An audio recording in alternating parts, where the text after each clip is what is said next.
This episode is brought to you by Tic Tac. Close your eyes and take a ride with new Tic Tac Citrus Adventure.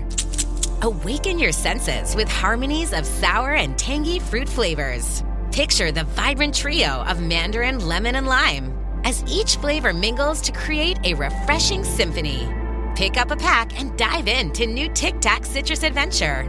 Visit @TicTacUSA on social to share the good vibes.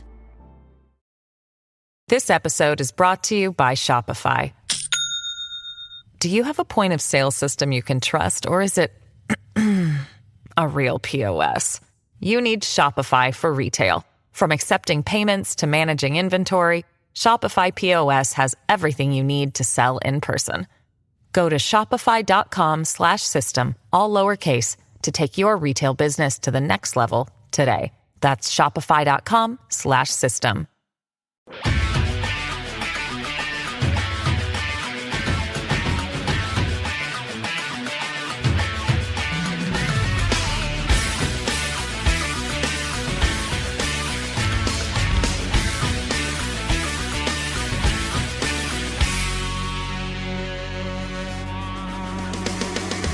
Olá, pessoal! Bem-vindos a mais um episódio de Mil Crimes. Eu sou a Bruna. Como é que está a Jéssica? Oi, Jéssica. Oi, pessoal. Como que vocês estão essa semana?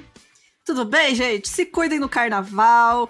Se hidratem, muito importante, tá? Pode beber, mas lembre de tomar aguinha entre as cervejinhas ou qualquer coisa que você estiver tomando, tomar água. Tá, E outras coisas importantes no carnaval. Coloca, se vocês forem utilizar Uber ou 99, coloca aquela senha pra quando vocês entrarem no Uber bêbado, vocês confirmarem, entendeu?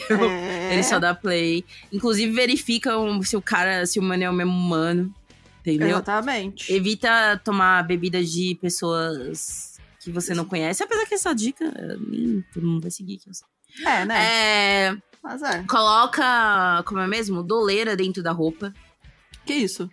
Doleira é aquela pochetinha fininha. Ah, pra botar invisível, dinheiro. Pra botar dinheiro. Coloca a doleira, aí você coloca o celular pra fora da pochete. Aí se vocês quiserem, mas quero levar mais coisa, e na doleira não cabe. Leva na pochete, quer levar seu brilho, seu glitter, suas coisinhas, leva na pochetinha. Nossa, gente, eu vi o vídeo da menina que roubaram o hambúrguer dela. Que dó, né, menina? Tadinha, eu nunca vi uma pessoa doer tanto. A menina tinha um Big Mac na bolsa, velho. Que sacanagem. Roubaram o hambúrguer dela, mano. Não faça isso. Enfim, gente, se cuidem. Bebam, assim, com responsabilidade, né? Toma aguinha pra não ficar muito mal no outro dia. É o programa. Use camisinha sempre, né? Uhum. E... Aí eu ando tudo, né, galera? Por favor, hein? Aí é sempre, né? Mas é sempre bom reforçar. E é isso, gente. Aproveitem o carnaval. O recadinho que eu tenho é mudança de planos. A minha viagem vai ser no dia 14. Tive que adiar por conta da documentação das minhas gatas. Então, atualizando, pra quem não sabe, Bruna vai deixar o Brasil. Eu vou sair do Brasil. Gente, estou indo para Portugal. Então, meus amigos portugueses, fiquem ligados que logo estarei aí. Mas dia 14 eu tô indo para lá, então... em breve rolará encontrinho em Portugal também. E outra coisa é sobre o episódio de hoje, que é já dando um aviso aí que tem bastante caso de abuso sexual, então fica aí o aviso de conteúdo pra vocês. E tem mais algum recado? Acho que é isso, pessoal. É isso, gente. Então, bora lá para o caso de hoje. Bora.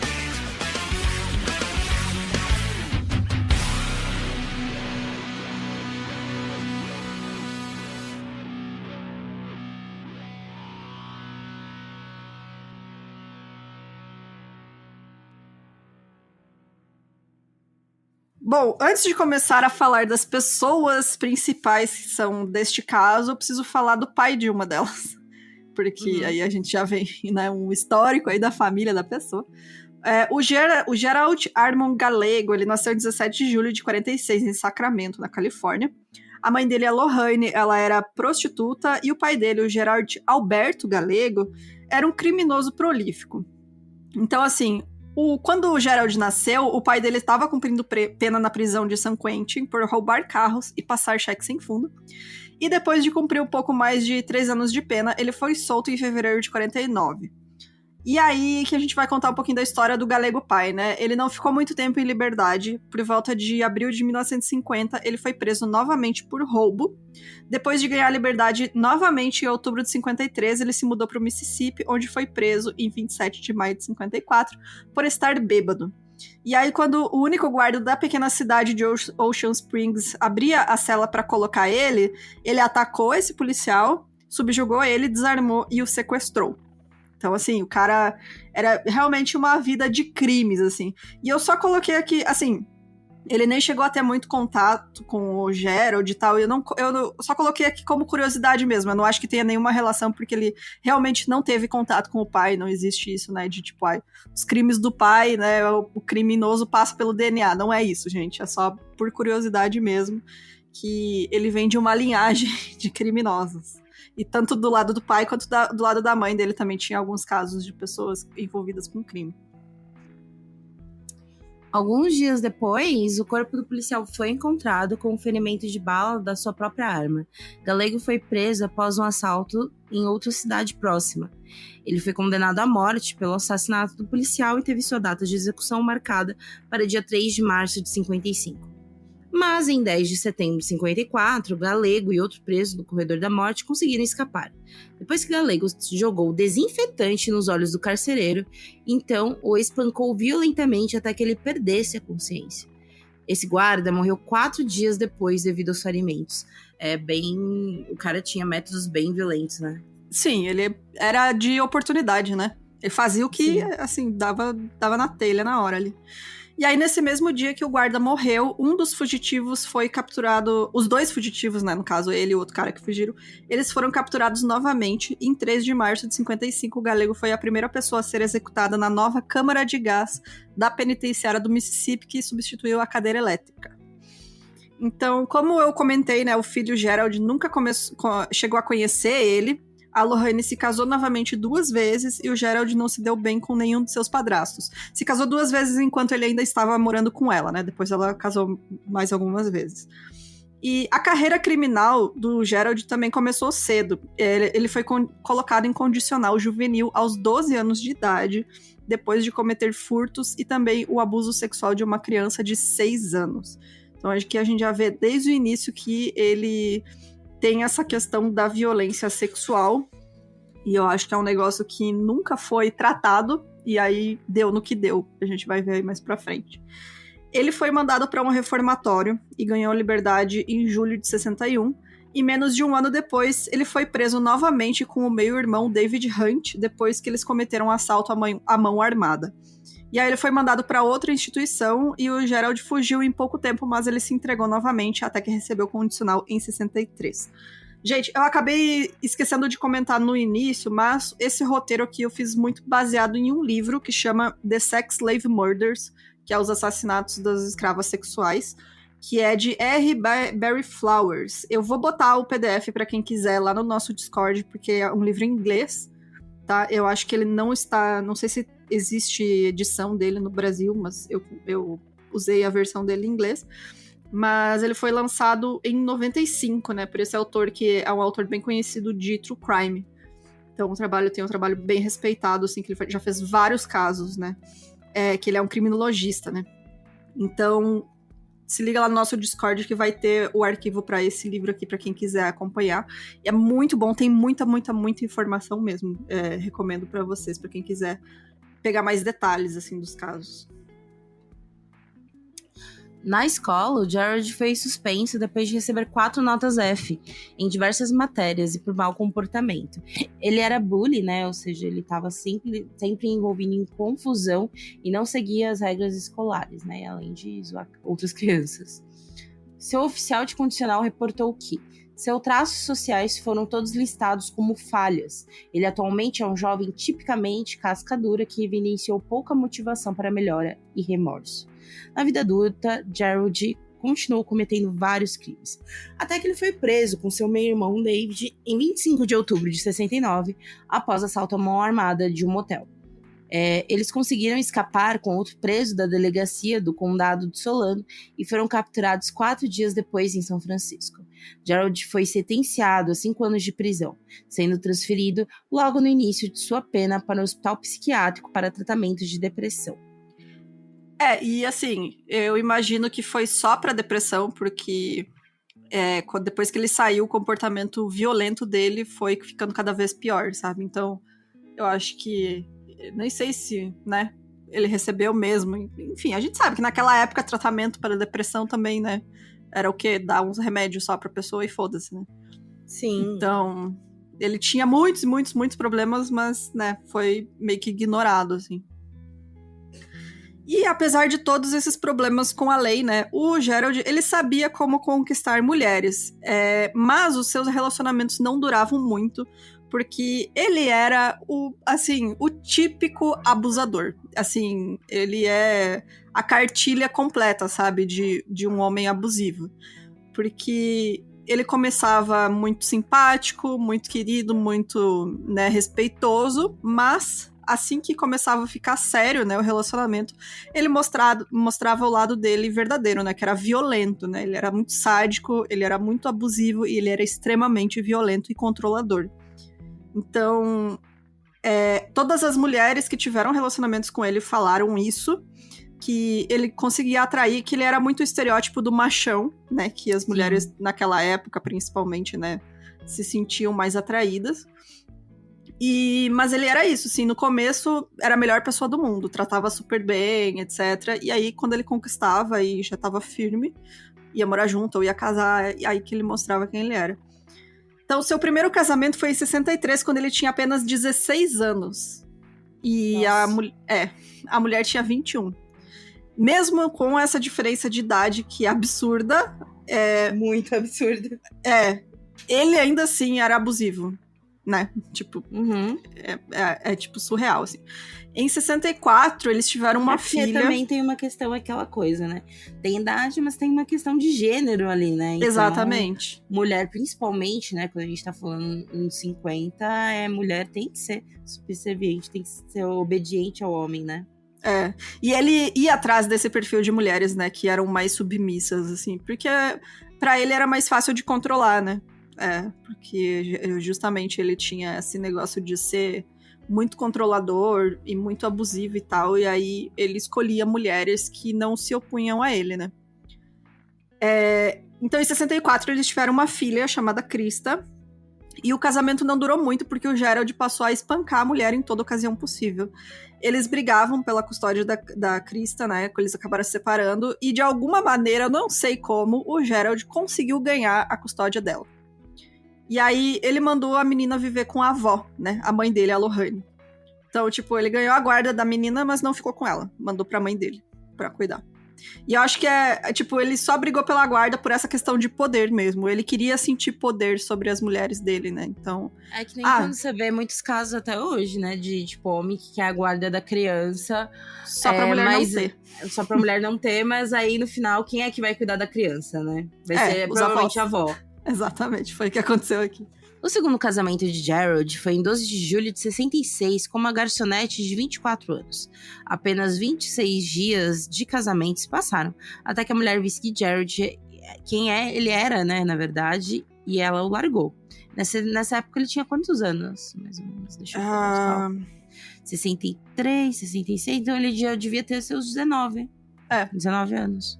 E ainda assim, né, com um lance de uma mulher mais velha, né? Uhum. Ela afirmou que ele a perseguiu pela casa com uma faca e ela precisou se trancar no banheiro para fugir. O terceiro casamento de Gerald foi em 14 de outubro de 67, ou seja, tipo, um seguidinho do outro, né? Uhum. Ele também durou apenas um mês por causa dos espancamentos que ele fazia em sua esposa, né? Não tinha nenhum aquele lance, aquele ciclo, né, da violência contra até a mulher, tinha, né? Que é mas aquele era lance muito rápido. que é o lance da lua de mel, né? Do conquistar. Exato. Mas ele até fazia isso, mas era muito, muito rápido. Ia de 0 a 100, assim. Uhum. Em março de 69, então, ele se casou pela 4ª vez com a Henriette, de 19 anos, né? E o engraçado é isso, né? No geral, né? Mas tem esse lance do do cara que é mais novo querer as mais velhas, mas quando ele ficar mais velho, ele que vai querer as mais novas, né? Sim, foi, exatamente. Ainda mais que ele é esse padrão de machão, controlador e tal, né? Exatamente. Ela estava grávida quando o relacionamento acabou pouco depois, e pelo que se sabe, sua filha nunca soube a identidade do pai. Então foi que ele conheceu Charlene. A Charlene, então, Charlene Adele Williams, ela nasceu em 19 de outubro de 56 em Stockton, também na Califórnia. Ela era a filha única do Charles e Mercedes Williams, que era um casal que conseguiu subir na vida e ter um conforto de classe média alta. O pai dela, ele começou como açougueiro numa rede de supermercados, e ele depois conseguiu uma posição de administração e tal, e ele foi subindo até que ele mesmo virou dono de uma rede de supermercados. Muito louco que quando você pega bem essas histórias dos anos 60, 70, tem muito isso, né? O cara trabalhava ali, aí o dono cansou, vendeu pra ele, aí quando viu, o cara, sei lá, é o dono do Unilever, sabe? Exato, tipo, nessa época era assim, né? Bem mais foi exatamente o que aconteceu. Então eles, tipo, subiram de vida, ficaram muito bem de vida muito rápido. E ela era descrita, então, como... Ela era uma menina muito reservada, bastante tímida, que nunca se meteu em confusão. Isso, né, durante a infância e tal. E ela era descrita como extremamente inteligente, assim. Todo mundo fala que, apesar, né, da gente saber que teste de QI não é tão confiável assim, ela tinha um QI alto, né? Eles falavam na época. Diferente do Gerald, né? Exato. E isso é um problema depois, porque ele se sentia ameaçado, né? Ele se sentia... sim. Né, como... ela não pode ser mais inteligente que eu. Ele se sentia ameaçado. É uma coisa muito comum, sabe? Tipo, de controle, quando a gente vê de uma perspectiva machista mesmo, né? Sim. De que... ela não pode ser mais inteligente que eu, ou ganhar mais que eu, né? Tudo isso. Exatamente. Mas a Charlene, ela é realmente tão inteligente que ela foi colocada em uma turma especial para alunos superdotados quando ela era criança. Ela tocava violino e planejava ir para uma escola de música. Mas, assim, tudo parecia ótimo até ela chegar na adolescência. Que porra, né? Porque, assim, a personalidade e a atitude dela mudaram quando ela atingiu a adolescência e começou a estudar na Rio Americano High School. Ela passou a se rebelar, porque, né, adolescente é isso, né, gente? Vai fazer o quê? Ela usava drogas, bebia, transava, né? Que na época, uau, nossa, a menina está transando. E aí, só que as notas dela começaram a baixar, a ponto de, tipo, a graduação dela não ser mais uma certeza. Os pais dela não tinham certeza nem se ela ia se formar no ensino médio, de tão difícil que estava ela manter as notas dela. Mesmo assim, ela ainda era filhinha do papai. O pai dela fazia de tudo pra ela, pra agradar ela, assim. Ela era realmente muito, muito mimada. E depois que ela terminou o ensino médio, o pai dela deu pra ela um carro de presente e também pagou o aluguel de um apartamento pra que ela morasse sozinha, pra ter a independência dela. Teve uma época até que ele chegou a alugar uma sala comercial pra ela vender bugiganga, assim, sabe? Mas não deu muito certo, assim. Mas, tipo, só pra vocês terem noção de que o pai dela realmente fazia de tudo por ela, assim. Em seu aniversário de 18 anos, em 47, né, Charlene se casou com um soldado de 19 anos chamado Rick. Um dia depois, ele já foi enviado para servir a Alemanha e o casamento foi anulado pouco depois por petição dos pais dele. Realmente, né? Literalmente a muita distância. Tipo, eles casaram do nada, e aí até o Rick falou assim, eu escrevi pra ela todo dia, ela nem dá bola pra mim. Tipo, ela só esqueceu que ela tinha o marido, sabe? Foda-se, vou continuar vivendo a minha vida. E aí ele reclamou pros pais, e os pais foram atrás da anulação, e o juiz falou, beleza, anula aí essa bosta.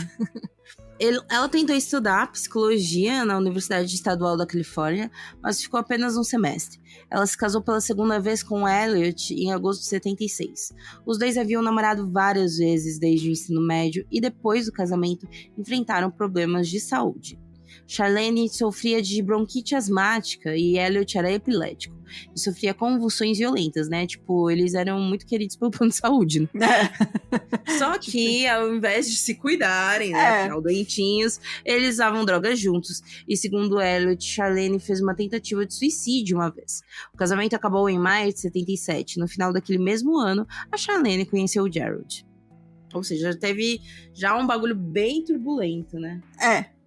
Não tanto quanto o Gerald, né? Mas já tem ali um negócio meio problemático. Como eles se conheceram, então? A Charlene, ela estava comemorando antecipadamente o seu aniversário de 21 anos em um poker club de Sacramento. Mas algumas fontes afirmam que é o mais aceito, né? Que na verdade ela foi ao encontro às cegas com o Gerald, que tinha sido arranjado por amigos em comum. Tipo, os amigos falam, tem essa menina aqui, ó, ela é bem legal e tal, vou arrumar pra ele e tal. E, enfim, ela foi no encontro. Os dois conversaram, se deram bem. O Gerald foi muito respeitoso, muito atencioso, assim, muito educado. Ele pediu o telefone dela. No dia seguinte, ele enviou rosas pra ela, como eu comentei, né? Ele conquistava as mulheres. E aí, eles começaram a sair. E em poucas semanas, o Gerald já tinha conquistado ela completamente, a ponto de ele ir morar no apartamento da Charlene. Guarda essa informação, tá? O apartamento é dela. Tá, é o pai dela que paga, mas né, é dela. É dela. Ele foi morar lá com ela. Se foi dado, né? Exato. Mas assim que as coisas ficaram sérias, o Gerald mais uma vez começou a mostrar quem ele realmente era, né? Ele passou a criticar a personalidade e ações da Charlene, que a gente sabe que é um comportamento... abuso psicológico, né, gente? Você botar defeito na pessoa o tempo inteiro, né? Dizer, você nunca é boa o suficiente, enfim. Ele começou a mandar nela, né? Falar o que ela podia vestir ou não, o que ela podia fazer. E aos poucos o Gerald foi dominando todos os aspectos da vida da Charlene. A ponto de ela trabalhava em um supermercado e todo o dinheiro passou a ser controlado pelo Gerald, que não trabalhava. Ele ganhava dinheiro apostando em carta, assim. Em cassino. Exatamente. Ele morava lá no apartamento dela, controlava o dinheiro dela, mandava o que ela podia ou não podia fazer. Então, assim, esse caso, pra mim, é muito complexo justamente por isso. Assim, pra mim, a Charlene é uma vítima. Com certeza ela é vítima de abuso doméstico. Não diminui o que ela fez, mas a gente consegue entender, assim, por que ela se envolveu no que ela se envolveu, sabe? Então, acho que é bem aqueles casos que tem tantas nuances, assim, não é nada preto no branco, sabe? Então a gente vai ver mais pra frente como você vendo todo esse histórico de abuso do Gerald, você consegue perceber como a Charlene se permitiu chegar no ponto que chegou, sabe? Porque era uma mulher extremamente abusada. Então, assim, eu entendo que ela fez o que fez, sabe? Tipo, não justifica, gente, jamais, mas, né, dá pra entender. Uhum. Os problemas maiores eram em relação ao sexo. Charlene tentava fazer de tudo para agradar Gerald, mas ele tinha problemas de impotência e colocava a culpa nela, né? Porque a culpa nunca vai ser do próprio corpo dele. Exatamente. Além disso, ele a comparava constantemente com outras mulheres, dizendo que ela nunca era boa o suficiente. Ele criava listas e ranking de mulheres ideais, e Charlene era colocada sempre no final da lista. Quando estava de bom humor, ele a colocava como número 2. Em 78, Gerald se mudou no apartamento dela, mas voltou algumas semanas depois. Foi durante esse tempo que Gerald resolveu contar a Charlene sobre suas fantasias sexuais. Ele disse que queria garotas para manter o tempo que for e para fazer o que quisesse com elas. E elas deveriam ser jovens. Charlene interpretou aquilo como apenas uma fantasia e disse que isso aconteceria apenas nos sonhos dele, né? Porque é aquilo, né? Às vezes você tem umas brisas que vai ficar no pensamento. Exato, ela pensou, é só fantasia sexual dele, sabe? Tipo, ele fica reclamando que eu não sou suficiente, então, coisa da cabeça dele, sabe? Uhum. Ela realmente não levou a sério.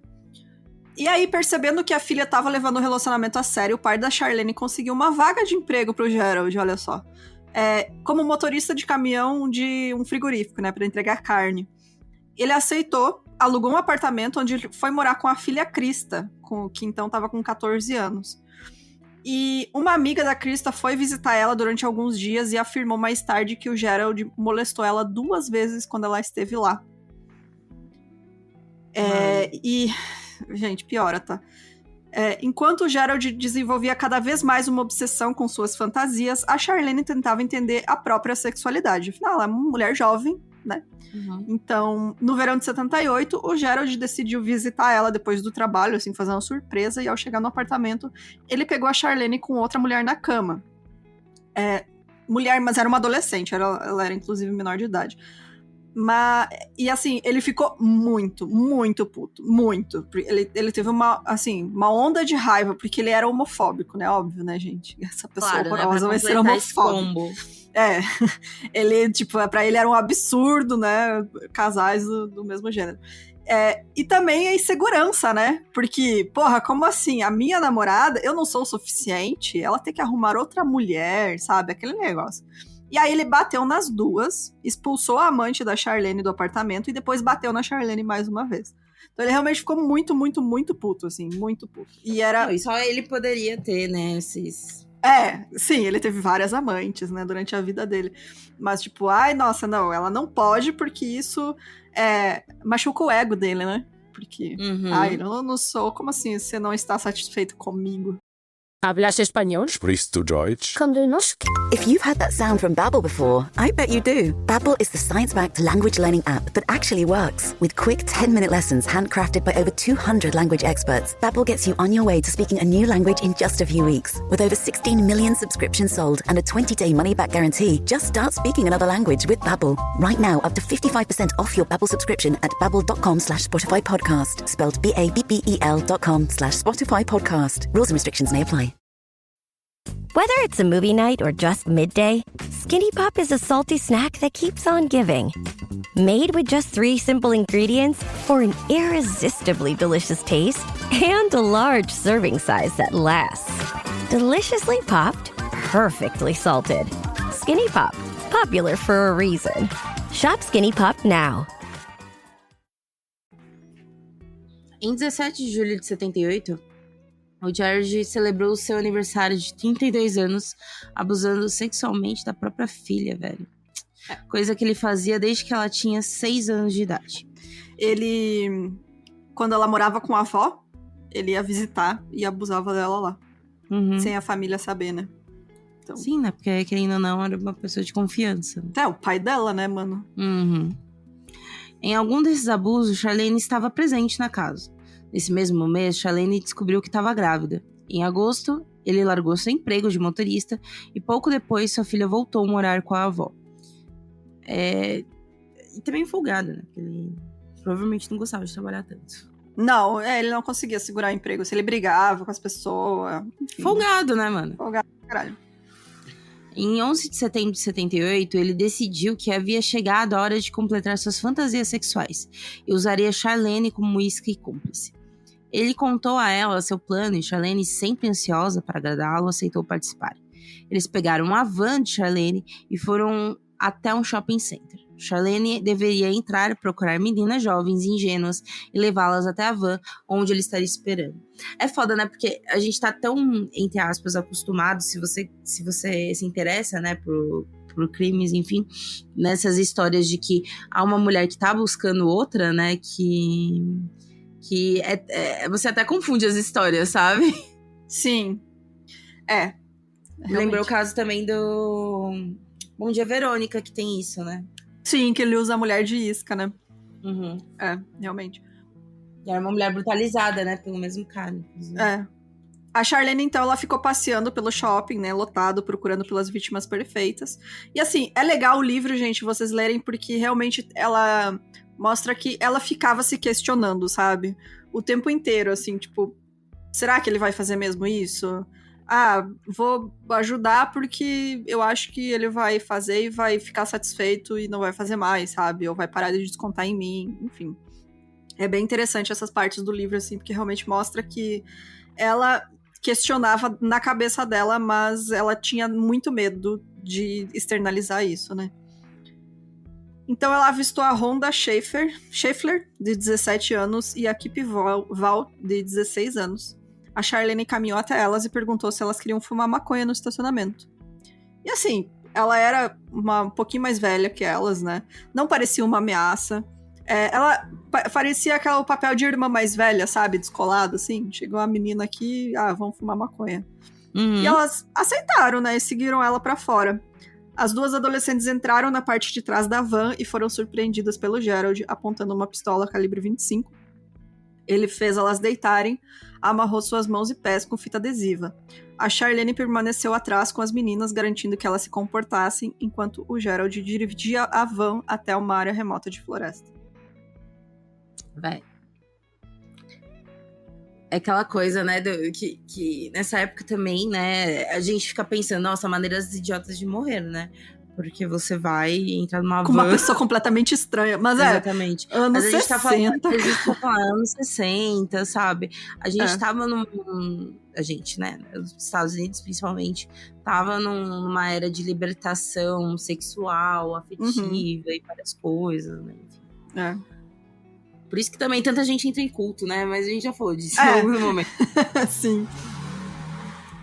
Quando estava satisfeito com o local, Gerald parou a van, soltou os pés das meninas e as direcionou para fora. Ele mandou que Charlene esperasse e levou as meninas até a parte mais afastada em meio às árvores. Passado algum tempo, Gerald voltou sozinho e deu mais instruções a Charlene.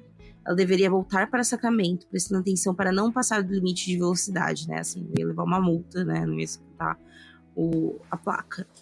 Visitar algumas pessoas para ser vista e ter um álibi, e voltar para aquele local, mas então usando seu outro carro. Charlene fez o que Gerald mandou. Quando voltou com seu carro, Gerald mandou que as meninas sentassem no banco de trás, onde ele também sentou com a arma. Elas estavam sujas, desorientadas, mas estavam vivas. Charlene dirigiu seguindo as direções de Gerald até que pararam numa estrada rural. Ele desceu do carro com as adolescentes, mandou a Charlene ligar o rádio em volume alto e não olhar para trás. Ela ouviu 2 estouros e depois o Gerald retornou para o carro sozinho. 2 dias depois, os corpos da Kip e da Rhonda foram encontrados por 2 fazendeiros. O Gregory Scheffler, que era o marido da Rhonda, né, que ele tinha 19 anos, ele já tinha comunicado o desaparecimento dela para a polícia juntamente com a mãe da Kip. O carro da Rhonda foi encontrado no estacionamento do shopping, mas não tinha sinal das 2 adolescentes, né? Ninguém tinha visto nada suspeito, porque aquilo é uma mulher jovem, não é um cara estranho, sabe, abordando 2 meninas, assim.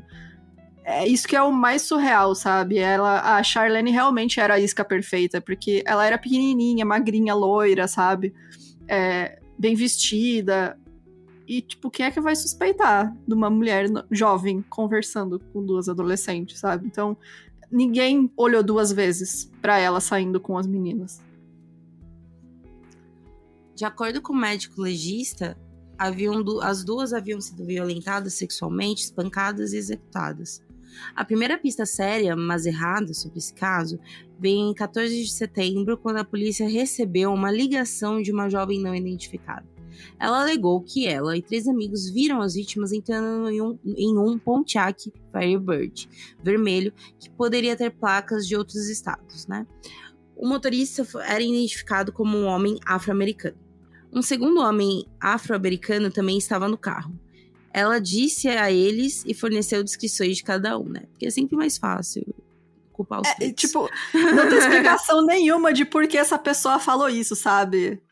Eu acho que, sei lá, realmente Também não é tem. muito de um imaginário, sabe? Exato. Ou talvez, eu acho que por exemplo, viu... Eu acho que aconteceu... Você vê muita história disso, né?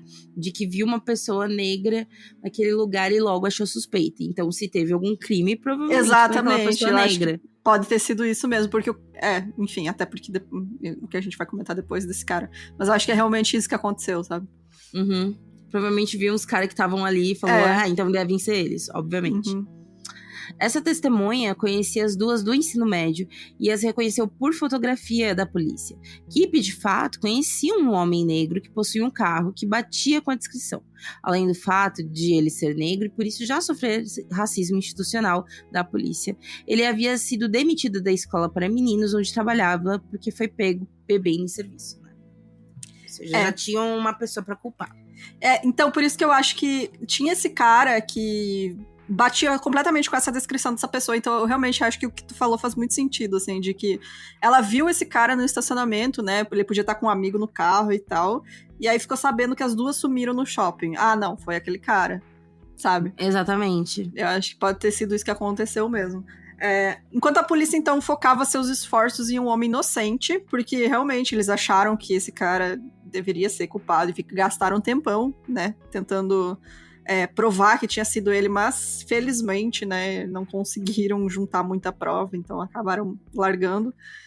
Os galegos, né, se reuniam, eles reuniam os pertences das vítimas, né, as roupas que o Gerald usou e a arma do crime para se livrar de tudo.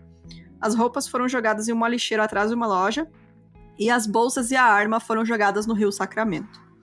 A Charlene, ela descobriu que estava grávida, aí ela já estava grávida de 2 meses, e o Gerald pressionou ela para fazer um aborto. Porque ele realmente não queria ter uma criança naquela época. Ela queria manter a gravidez, mas ele basicamente forçou ela, né, a ter um aborto. Porque, como sempre, ela acabou cedendo, né? Ela não conseguia falar não pra ele. Então, algum tempo depois, eles foram visitar a família do Gerald, né? A mãe dele com o marido atual dela. A avó, né, que era a mãe da mãe dele. E a filha dele, a Krista. Mas quando eles chegaram, a Krista, ela tinha contado pra família que o Gerald estava abusando dela. E ela também conseguiu reunir coragem de informar a polícia. Isso porque uma amiga dela, ela contou pra uma amiga e a amiga falou, não, você tem que denunciar ele, não interessa que é seu pai, sabe? E aí ela contou pra família e conseguiu contar pra polícia também. Em 27 de setembro de 78, Krista deu seu depoimento para o policial Dan Young, que então ficou em alerta caso Gerald aparecesse no condado para prendê-lo. Ele sabia que o casal galego estava de férias e avisou a mãe de Gerald, Lorraine, para que o notificasse imediatamente caso ele aparecesse por lá. No dia seguinte, ela estava ligando para o detetive assim que viu a van do casal se aproximando de sua casa. Lorraine contou para Gerald que a polícia estava a caminho por conta das acusações de Krista. Ela apoiou ela, né? Então... Sim, só que tipo, ela tentou botar panos quentes, sabe? Entendi. Apelar pra ele pra aceitar que teve acusação e tal, e ir até a polícia, assim. Tipo, ela contou pra ele. Pra se entregar, porque, né? Uhum. Não, mas tô dizendo, não chegou aquele momento que a avó foi escrota com ela, né? Não, a família inteira ficou do lado da Krista. Ai, que bom. Apesar de tudo. Apesar de tudo. Não, é porque, querendo ou não, a gente vê inúmeros casos que o inverso acontece, né? Sim. Ela implorava pra que ele se entregasse, aceitasse ajuda profissional, até é compreensível, né? Porque a mãe tá... a mãe dele, né, cara? Meu filho tá doente, sabe? Exato. É a explicação lógica pra isso. Jared já quase aceitou se Ed, o atual marido de Lorraine, não tivesse chegado naquela hora e partido pra cima dele dizendo que ia matá-lo pelo que havia feito com Krista. Jared pegou Charlene e correu para a van. Os dois fugiram. Ele quase aceitou mesmo o que a mãe dele tava falando. Tipo, a polícia tá vindo aí. Faz sentido, né? Sim, ela tentou, né? Tipo, vamos resolver isso tudo, sabe? De forma que a família não se destrua no processo, né? Apesar de, né, a gente sabe. Mas ele realmente tava, e aí chegou o marido da Lorraine. Porque, assim, a Krista foi criada pela Lorraine. Então, pra eles, ela era como uma filha, né? Não como uma neta. E aí chegou o Ed e falou, pô, você é um desgraçado, o que você tá fazendo? Vou te matar pelo que você fez com essa menina, sabe? E o cara tava realmente muito puto, dá pra entender, né, gente?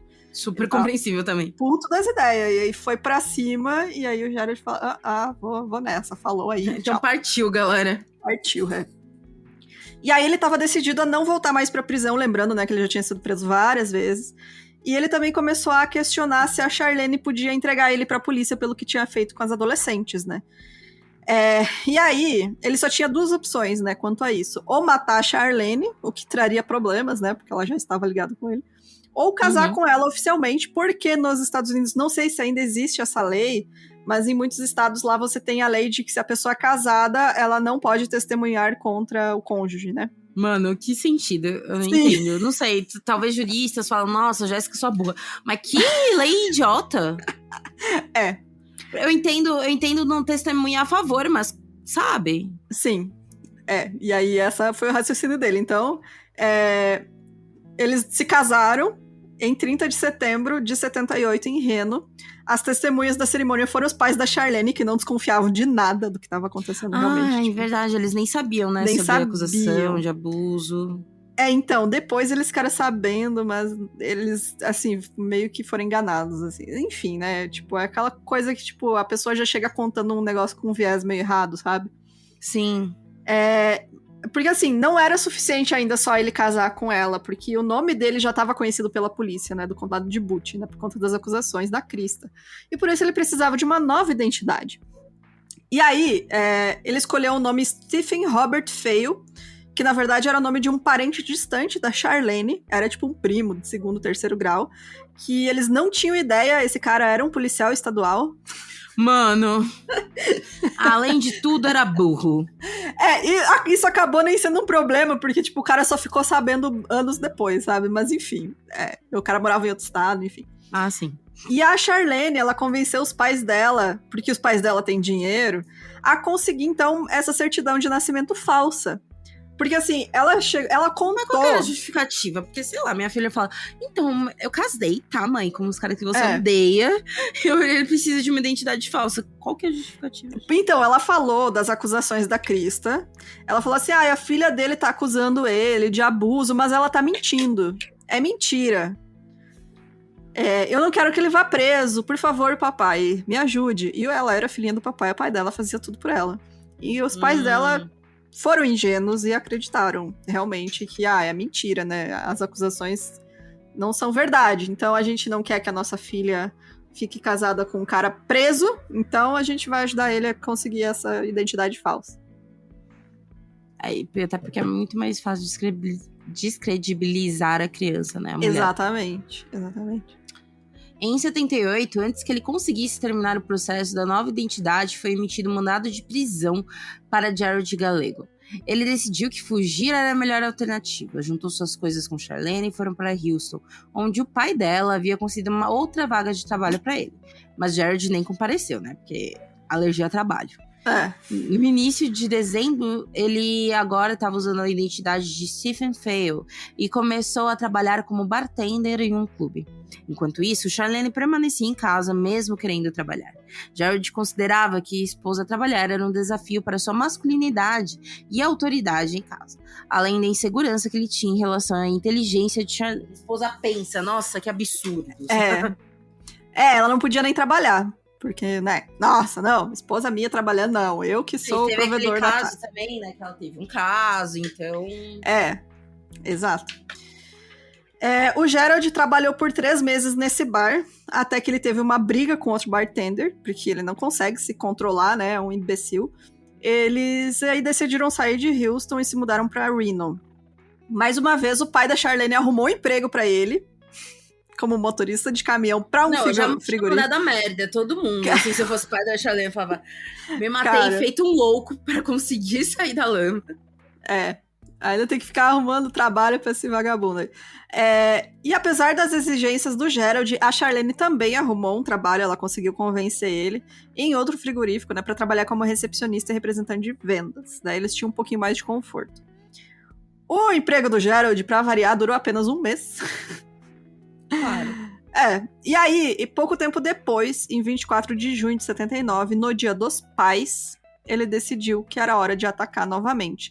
Ele só chegava pra Charlene e falava assim, estou sentindo algo. I having a feeling, ele falava. Estou tendo um sentimento, estou tendo uma vontade, estou sentindo algo. E aí ela já sabia o que era, porque ele só falava isso em relação a essas vontades dele de fantasia sexual, de escravas sexuais.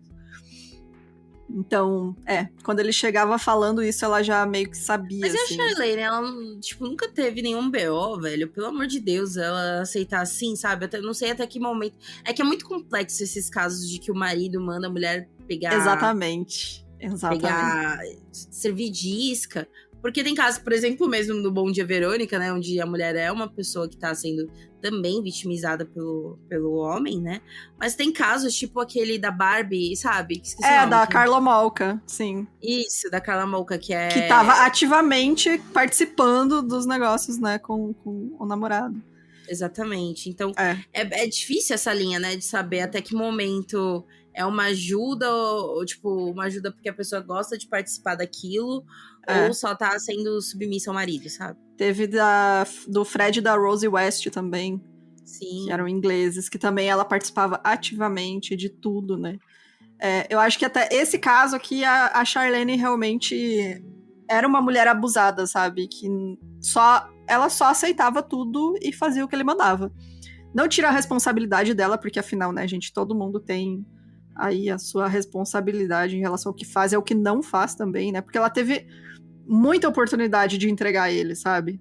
Sim. Tem o caso daquela... Esqueci o nome agora. Eu sempre esqueço o nome, né, gente? Daquela do cara da caixa, que deixava a menina numa caixa? Não. Enfim, que a menina acabou voltando pra família anos depois, né? Nossa, esse caso, eu quero falar dele, sim. Acho que a gente com um tem livro dele, né? É verdade. eu tô com um livro aqui que chama The Girl in the Box, que é o livro dela, sobre esse caso, né? E realmente é surreal. Gente, esse caso é surreal. E aí eles eram um casal, né? Eles eram um casal, filhos, mas inclusive. chega um momento em que a esposa, né? Ela acaba também ajudando ela, sabe? Sim. Enfim, casos.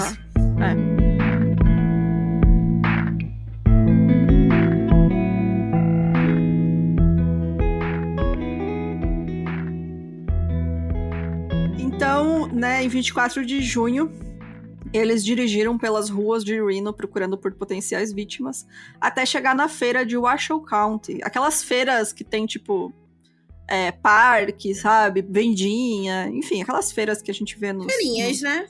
Feirinha de cidade americana. A Charlene deveria procurar por meninas jovens e oferecer um trabalho de entregar panfletos para atrair elas para a van, e depois disso o Gerald assumia, né, o plano. Charlene começou a caminhar pela feira procurando a vítima, né? Ela foi até o fim da feira e voltou procurando por meninas que não tivessem companhia masculina. Quando voltou para a saída, encontrou Brenda Lynn Judy, de 14 anos, e Sandra Kay Coley, de 13 anos. Elas estavam na entrada da feira esperando uma amiga que iria dar carona para elas irem para casa. Charlene se aproximou delas com um panfleto nas mãos, perguntando se elas tinham interesse em ganhar alguns trocados.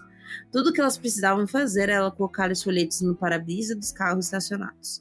Elas tinham algum tempo livre até a carona chegar e aceitar. Seguindo Charlene até a van e sem perceberem Gerald se aproximando pelo outro lado, ele chegou perto, apontou a arma para elas e as obrigou a entrar no veículo, que agora tinha um colchão no chão na parte de trás. Ele obrigou as duas a deitarem no colchão, amarrou seus pés e as mãos. Charlene sentou atrás com as meninas e Gerald dirigiu. Aí também, né, mano? Foda. E é surreal que eles vão atrás de meninas que estão em duplas, né? Porque elas têm mais confiança de ir porque elas não estão sozinhas. Nossa, eu não tinha pensado nisso. Porque, tipo, se fosse a menina sozinha, né, adolescente, assim, eu acho mais difícil que elas tivessem aceitado, né? Real, assim. Por mais que era só a Charlene. Adolescência, sabe?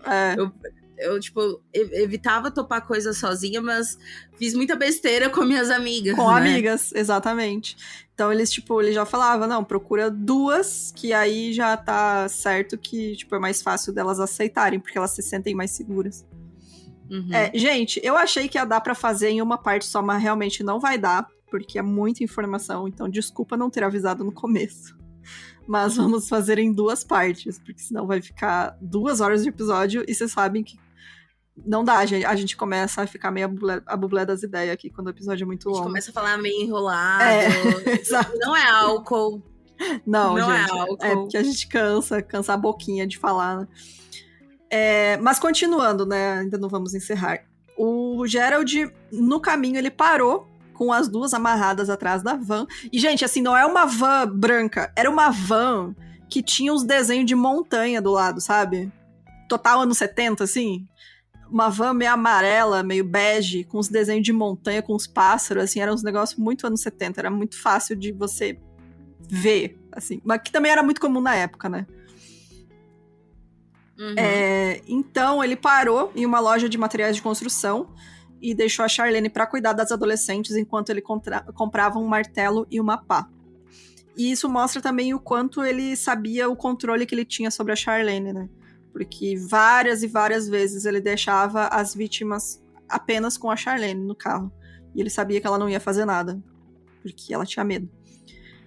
Eles pegaram a estrada de novo e em algum momento o Gerald trocou de lugar com a Charlene, né? Enquanto ela dirigia, ele foi pra parte de trás da van e estuprou as meninas ali mesmo. Não, e aí chega esse momento que, tipo, né, ele não tem pudor de fazer isso nem na frente dela, sabe? Porque sim. Antes a violência foi no meio do mato, sem... Ele foi escalando. Sem ela saber.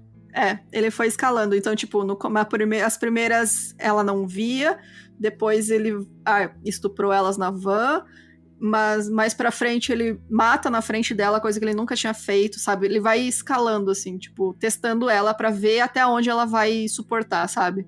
Parece que ele é isso, meio assim, pra ver até onde ele tem o controle sobre ela também, né? Sim.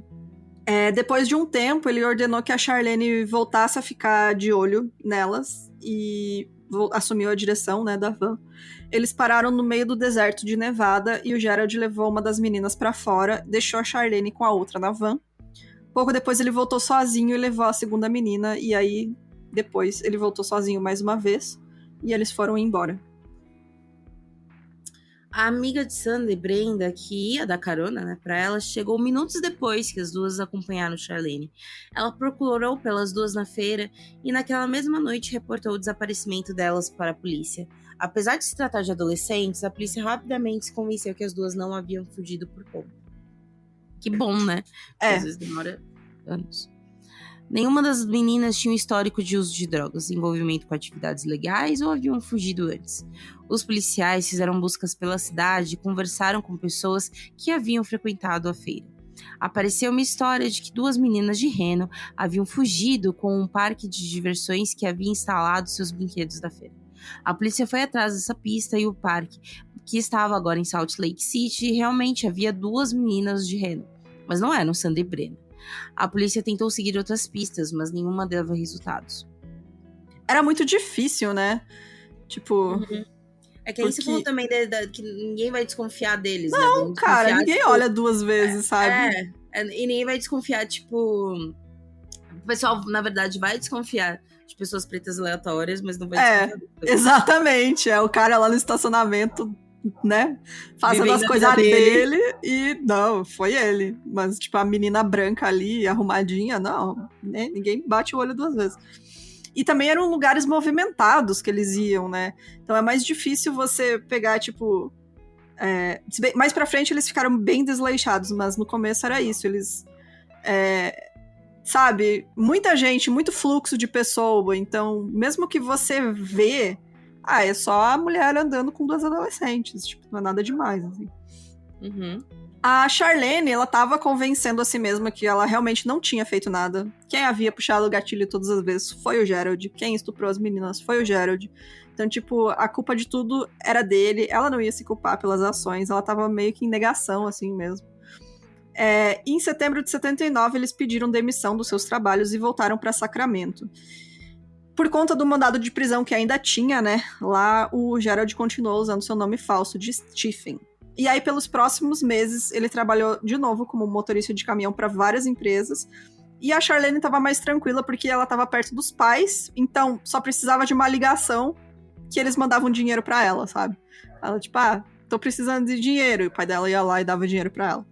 Ai, sim. Então, né, era mais seguro financeiramente para eles. E aí, durante esse tempo, também o Gerald começou a colecionar armas, por que não, né? Que belo clima. Que ótimo. E aí, em dezembro, ele começou a trabalhar como bartender e todos no trabalho sabiam que ele tinha várias amantes, inclusive ele apresentou a Charlene como namorada, não como esposa. E entre essas amantes tinha uma chamada Pat, que mais tarde afirmou que estava grávida dele. E as pessoas do trabalho sabiam, assim, tipo, ele tem várias amantes. E ok, assim. Mas também cultura da época. Cultura da época. E, hoje, né, gente... né? Jamais. A gente vai encerrar por aqui, porque realmente ainda tem muita coisa. Eu achei que fosse dar pra fazer.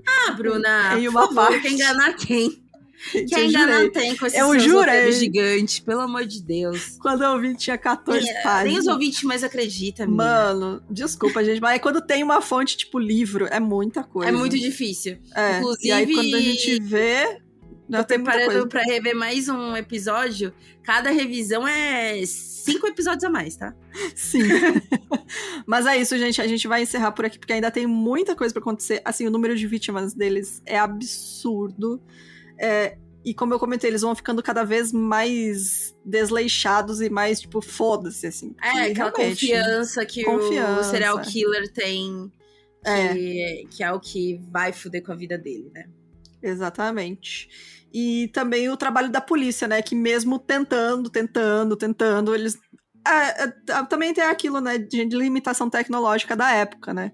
Você não tem não câmera tinha de uma segurança. câmera de estacionamento, essas coisas. Você não tem DNA, você não tem... Enfim, né? É mais difícil, então... Nossa, eu penso real nessas dificuldades, né, velho? É muito Porque hoje triste, em dia cara. é muito difícil, sabe? Mas você Tanto pega de nessa filme época... tão solucionado, sabe? Rapidamente, às vezes, porque, por exemplo, em evento grande, o mínimo tem uma câmera, sabe? Não, vai ter várias, né? Várias. E, tipo, né? Localização de celular. Enfim, gente, hoje em dia, tipo, você pega nessa época, anos 70, 60, tipo, você entende como tinha tanto serial killer. Não que não tenha tanto hoje em dia, né? Mas hoje em dia eles são pegos mais rapidamente, né? Não chega a ter um número tão grande de vítimas. A gente não pega tanto caso de anos do cara sendo serial killer, né? Matar 10 pessoas, né? Então... É muito triste, você pega nessas épocas, assim, e vê como a polícia tentava, mas realmente não tinha o que fazer. É muito triste. Mas é isso, gente. Vamos para os comentários do último episódio. E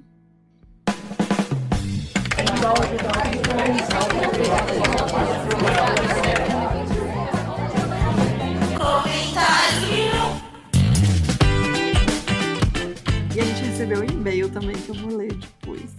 Eu adorei. Gente, último episódio, lembrando que foi a segunda parte, né, da regravação do Emmett Till.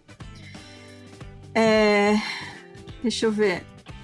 Eu vou ler o comentário da Raquel. Eu não tinha visto o comentário da Raquel, agora que eu vi. Olá, meninas, tudo bem? Finalmente maratonei todos os episódios. Né, guerreira. Conheci vocês no episódio do Dahmer e foi muito engraçado acompanhar a saga de vocês. A evolução da Bruna é sensacional, as aventuras da Fabi e a Jéssica chegando de fininho e evoluindo tanto.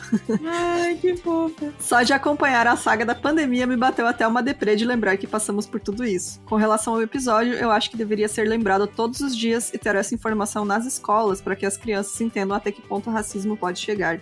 Uma história muito triste e o amor de mãe que é incondicional. Amo vocês, meninas. Obrigada pelo conteúdo que, além de informação, traz o lado político de cada situação e vemos que se tivéssemos mais governo, muitas situações poderiam ter sido evitadas. Realmente, obrigada, Raquel. Ai, que fofa. Amei Obrigada, o comentário. Raquel. Amei o comentário também. A Ale Ponciano, Alessandra Santos, né? Falou que dá uma sensação de impotência esse caso, mesmo tendo sido há anos atrás. E saber que o racismo ainda está tão presente na nossa sociedade, e ainda dizem que é mimimi, que não acontece, que é vitimismo e querem se aparecer. Um episódio incrível, parabéns pelo trabalho. Obrigada, Lei. Obrigado. Gente. E é isso, eu tava até vendo esses dias, que é um infograma que falaram, tipo, se a gente pega na perspectiva brasileira, né, do tempo que as pessoas pretas foram escravizadas e o tempo que foram libertas e tiveram avanços diante disso. Sim. É um gráfico absurdo, sabe? Sim. Então, é isso, né? Então, eu vi no Twitter esse gráfico, é muito impressionante. Por isso que políticas afirmativas ainda são necessárias, ações afirmativas ainda são necessárias, reforço sobre representatividade ainda é necessário, porque a gente ainda está caminhando a curtos passos para uma questão de igualdade racial, sabe? Exatamente. A Carolina Moraes comentou: essa história me deixa com ódio e com muita tristeza. Eu queria um filme tipo do Tarantino, com o Emmett fugindo e depois de anos voltando e matando esses filhos da puta. Ai, sim, tipo... Queria. Bastardos Inglórios, né? Tipo Bastardos Inglórios. Não, tipo Django, né? Também, nossa, Django é maravilhoso, cara. Nossa, eu tenho que rever esse filme, é muito bom, né, mano? Uhum. Nossa, meu pai foi uma loucura quando viu esse filme. Sério? Porque ele gosta muito do nicho filme de negão. Sim, filme de negão foda, né? Filme de negão foda, né? Que, tipo, Daisy Washington, essas coisas, assim. Aham. E gosta muito de Velho Oeste. Aí é a fusão, né, cara? Juntou, né, cara? Muito bom. Viu sem dormir, hein? Que é um milagre desse senhor. Deixa eu ver aqui, a Nívia Oliveira falou: entre muitas coisas péssimas desse caso, acho que a pior delas pra mim é saber que isso aconteceu tantas vezes e continua acontecendo. O caso do Emmett só recebeu atenção por causa da mama, por isso que eu digo, fogo nos racistas é pouco. Bem isso. Quando a gente pega muitos casos, por exemplo, de que nem aquele menino, lembra que a Raquel Sherazade na época achou nossa, justo, sim. Né? porque tinha roubado o celular, né? Era suspeito, né? E a galera prendeu no poste, linchou, enfim, né? Sim. O que é um celular para aquela violência, né? Então, quando a gente pega esses casos, né? Mostra como que reverbera até hoje, né? Exatamente. Gente, a Ariane também, nossa apoiadora, mandou lá no nosso grupo do Telegram para apoiadores. Se você não sabe que ele existe. Se você é apoiador e não está lá ainda, manda uma mensagem pra gente que a gente manda o link. Ela disse que tem uma... Eu não sabia, tem uma série na Globoplay que é Mulheres do Movimento, que fala sobre a história do Emmett. Então fica aí. Tem 6 episódios, fica aí a dica. Ela disse que é muito boa. Também não sabia dessa série do ano passado, 2022. Fui até dar uma olhada, diz que é mais focado sobre a história da Mami Till arriscando a vida pra encontrar justiça, e mostrando ela sendo precursora dos movimentos dos direitos civis, né? Então, isso, exatamente. É bem interessante, porque é o foco que a gente gosta, na real, assim, principalmente essa luta dela. Exatamente. Sabe? Até porque o primeiro episódio só fala sobre o crime, e depois é toda essa jornada dela mesmo. E, gente, quero ler aqui o e-mail que a gente recebeu hoje, que eu amei. Que é um e-mail da Mariane Santos. Aí ela disse assim, um enorme agradecimento. Olá, Bruna, Fabi e Jéssica. Vim aqui neste e-mail agradecer vocês. Descobri o podcast em meados de dezembro de 2022, 2 semanas depois de chegar em Portugal com meu marido e filho. Meio deprimida, pois não consegui creche pro meu filho, nem trabalho para mim. Nunca tive o hábito de escutar podcasts brasileiros, salvo raras exceções, mas acho que precisava de um pouco do sotaque do meu país. O Spotify me sugeriu vocês, e maníaca que sou, comecei ouvindo desde o primeiro episódio. Bruna não me mata, kkk. A Bruna dá um arrepio na espinha cada vez que ela fala de alguém. É meu gatilho, dá gatilho, gente, pelo amor de Deus. Eu fui ficando. Logo a Fabi e a Jéssica se juntaram e passei a cuidar da casa às gargalhadas, sempre admirada com a evolução de vocês nesse tempo. O fato é que acho o estilo de narração de vocês maravilhoso e me identifico particularmente com a Fabi. E vocês são tão incrivelmente humanos que me dão paz de espírito. Zerei o podcast esta semana, lágrimas. Mas foi maravilhoso acompanhar vocês nesses 2 meses, todos os dias enquanto cozinhava, buscava meu filho na creche, me recuperava das viroses que ele traz de lá. Muito obrigada pela companhia, continue esse trabalho maravilhoso, quero muitos anos de 1000 crimes na minha vida. PS, Bruno, estou em Gaia, quando vier para cá, marca o rolê em Porto. Vamos marcar, a gente vai ter vários rolês em Portugal. Podem cobrar, pode cobrar.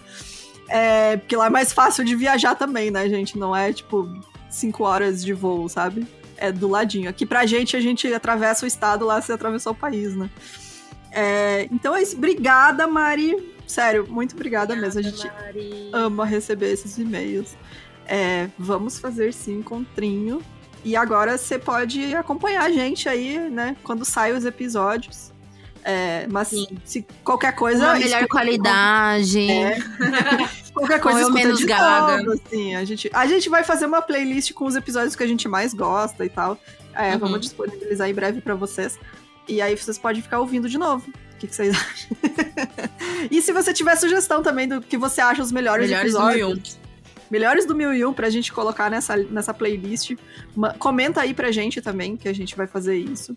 E é legal ouvir a opinião de vocês. E é isso, né? Então, desculpa aí, gente, que não avisei que ia ser em 2, porque eu realmente achei que não ia ser. Ai, Bruna! Critica, isso daí, ó, galera, vocês estão de prova. Me critica tanto, me criticou durante muito tempo, desde que eu entrei nesse podcast. Jéssica, os episódios estão muito grandes, Jéssica, pelo amor de Deus. Não. Eu era chincalhada, eu sofria bullying nesse podcast. Os meus roteiros. Isso, pagando mas com eu tô a língua. Amando isso, eu tô amando. Pega mais livro, Bruna, vai pesquisa direito pra ver. É isso mesmo, culpa dos livros, gente, não dá. Mas é isso, então. Beijo, gente. Até semana que vem. Tchau, tchau. Tchau.